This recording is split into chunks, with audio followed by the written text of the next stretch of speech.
Well, the Cabinet Committee on Security, which is the country's highest decision-making body on national security, it has taken some strict and punishing measures against Pakistan over the cross-border linkages that have surfaced in this investigation over this absolutely horrific terror attack in Jammu and Kashmir's Pahalgam, in which 26 people, including one foreign national, were killed.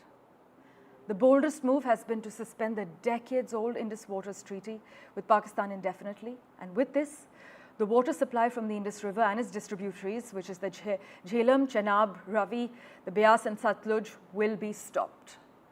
These rivers, do note, are the water supply for Pakistan and impacts tens of millions of people in that country. And this treaty withstood 3 wars between India and Pakistan back in '65, in 1971 and 1999, but it's now suspended indefinitely. In fact, India has had a very strong response. Listen in to what the Ministry of External Affairs had to say regarding the new measures imposed. The Indus Waters Treaty of 1960 will be held in abeyance with immediate effect until Pakistan credibly and irrevocably abjures its support for cross-border terrorism. 2. The integrated checkpost Attari will be closed with immediate effect. Those who have crossed over with valid endorsements may return through that route before 1 May 2025. 3. Pakistani nationals will not be permitted to travel to India under the SAARC visa exemption scheme visas. Any SVAS visas issued in the past to Pakistani nationals are deemed cancelled. Any Pakistani national currently in India under SVAS visa has 48 hours to leave India. 4. The Defence, Military, Naval and Air advisors in the Pakistani High Commission in New Delhi are declared persona non grata. They have a week to leave India. India will be withdrawing its own Defence, Navy and Air advisors from the Indian High Commission in Islamabad. These posts in the respective High Commissions are deemed annulled. 5 support staff of the service advisors will also be withdrawn from both High Commissions. 5. The overall strength of the High Commissions will be brought down to 30 from the present 55 through further reductions to be effected by 1st May 2025. The CCS reviewed the overall security situation. My colleague Nazir Masoodi has been tracking all the finer developments as far as Pahalgam is concerned. He joins us over the phone line at the moment. Nazir, what are you picking up from the ground in Jammu and Kashmir following the CCS decisions? Any heightened security measures? Take us through the public sentiment post-announcement. Well, what we have been reporting from day one, that the response of India to Pahalgam terror attack would be beyond Pahalgam and beyond Kashmir. That exactly has happened. So, suspending Indus Water Treaty is a huge decision with huge implications as well. And then other decisions, which has its own decision. And on the ground here, the security is all-time high. Multiple operations are going on, including one in Pahalgam, though no much success when it comes to being closer to tracking down the attackers of Pahalgam attackers who killed 26 innocent tourists and injured 17 others. Government has taken several precautionary measures.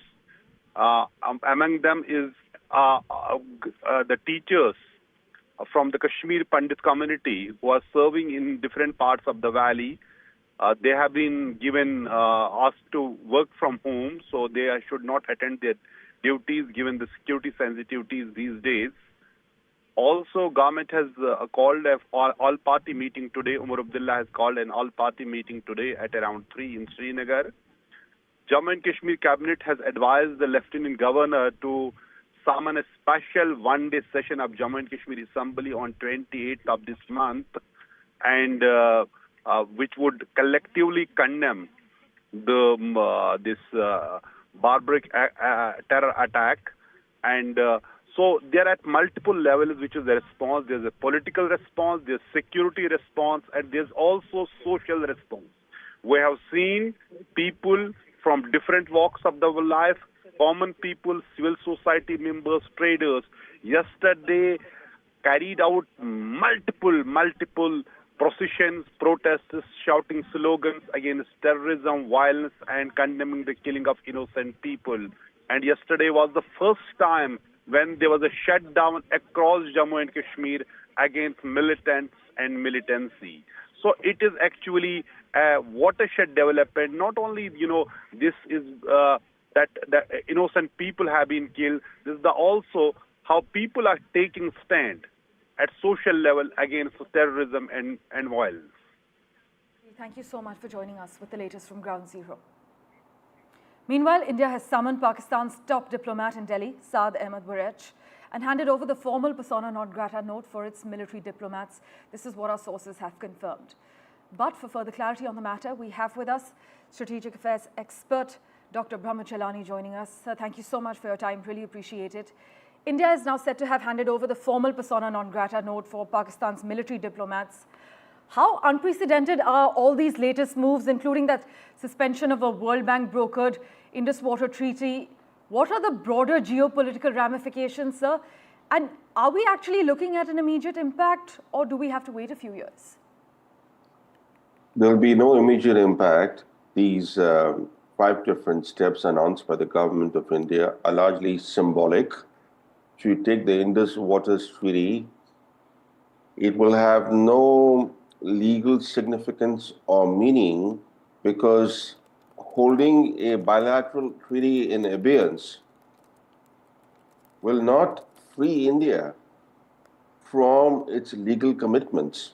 Right. So we have to be clear that the Modi government was under public pressure to respond to the horrific terrorist attack in Pahalgam. This is the worst terrorist attack on civilians since the Mumbai terror attacks of 2008.